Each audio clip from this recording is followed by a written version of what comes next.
Nous sommes présentement le 26 juillet 2007. On voit ici 4 dents de mégalodon. C'est une première mondiale. On va faire la pesée et l'incinération des dents de mégalodon. On va commencer par les peser.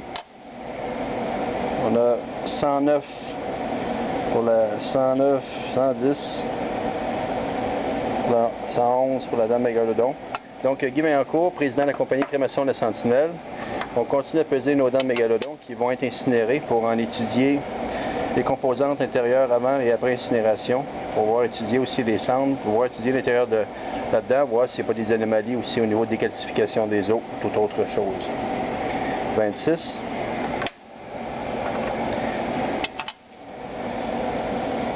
22. 21.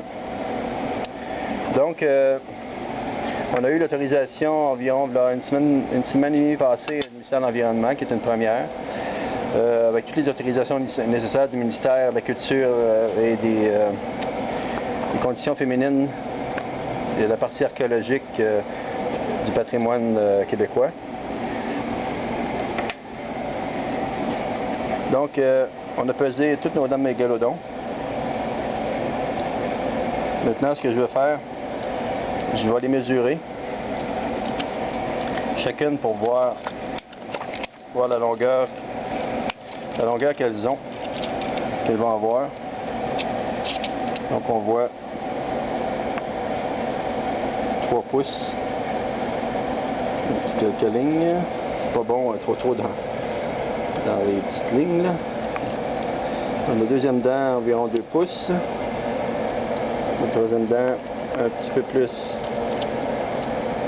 que 2 pouces, notre dernière dent. Un peu moins que 2 pouces. Donc, je vais vérifier aussi en même temps la largeur de la dent. Voir s'il y a une différence après incinération. Ça l'a rapetissé. Prendre le bout, le centre. Ok, on va y aller avec la deuxième dent.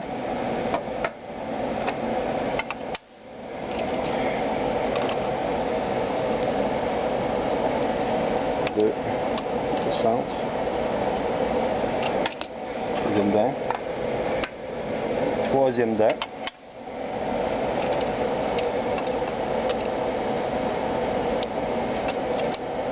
Donc l'objectif, comme je répète, pour Crémation de la Sentinelle, est de faire l'étude d'ossements préhistoriques ou de restements d'ossements préhistoriques pour être capable d'en évaluer l'extérieur. Je vais en couper une partie, la moitié, pour incinérer, regarder l'intérieur, voir que ça a de l'air. Donc une fois que je vais couper la moitié des dents, on va pouvoir regarder à l'intérieur qu'est-ce qu'ils ont de l'air les dents. Par rapport à l'autre partie qui sera mise pour l'incinération, qu'on pourra regarder la journée. Donc ça va être mis demain matin, si on est le 26, mais ça va être fait le 27. Donc le 27 au matin, je vais mettre la moitié de chaque dent.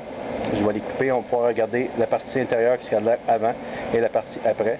Par la suite, on va prendre chaque partie des dents incinérées, on va pouvoir les broyer pour regarder exactement quelle couleur qui sont les cendres des dents. Donc on parle de dents de mégalodon. Okay? On a 4 espèces de mégalodons différents. On peut voir d'après la couleur de chaque dent. Elles sont différentes. Donc on peut voir la couleur de chacune. Donc à partir de la couleur des cendres, on va pouvoir commencer à faire nos premières comparaisons des cendres qu'on a obtenues maintenant depuis quelques mois d'incinération de chats, de chiens, de furets, de porc-épic, de pigeons, chinchillas, etc. Y compris toutes les autres espèces qui vont suivre dans le futur, des animaux exotiques et préhistoriques. Donc la comparaison de tous les ossements de chacun, incinérés après, des cendres, les variantes des cendres font partie du code de Santi que j'ai appelé, qui sont les variantes des couleurs des cendres de toutes les espèces. Et l'ensemble de ces variantes de ces couleurs de cendres-là vont se ramasser dans l'échelle de Santi, où l'échelle de Santi, on retrouve toutes les différentes espèces. On pourrait retrouver dans une branche de l'arbre, on pourrait retrouver par exemple, mettons, un chat de telle espèce ou un chat commun domestique avec un furet, un rat mettons, un T-Rex dans une branche. Dans une autre branche, on pourrait retrouver peut-être un tigre, un porc-épic,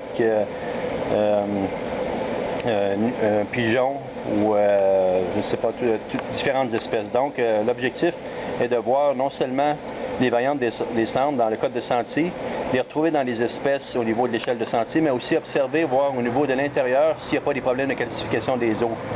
Donc de voir à l'intérieur si l'ossement est poreux. Donc s'il est poreux, on va pouvoir voir que ces animaux-là de cette époque-là ou d'aujourd'hui qu'on regarde qui ont des problèmes de calcium.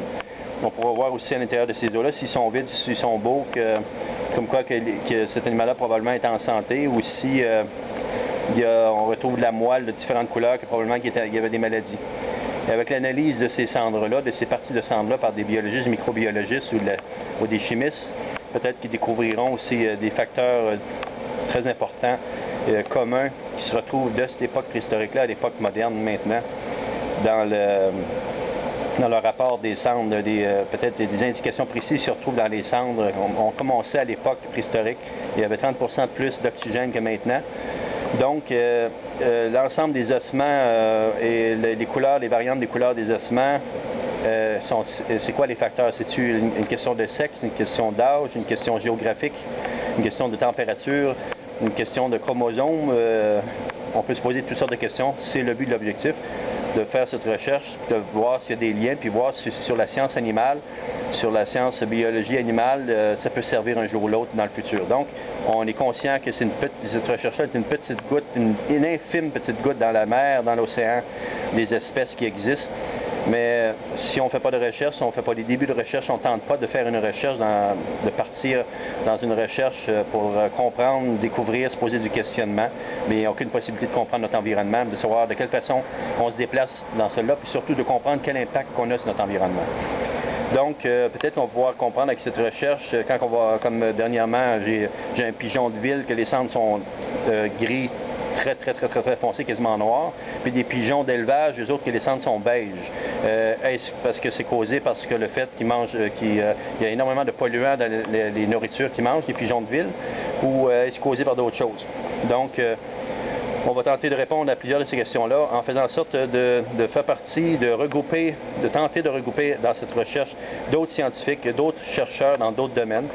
On a communiqué dernièrement, aujourd'hui, spécialement avec le zoo de Granby, avec un des biologistes, M. Alain, je crois que c'est M. Alain Fafard, c'est ça, M. Alain Fafard.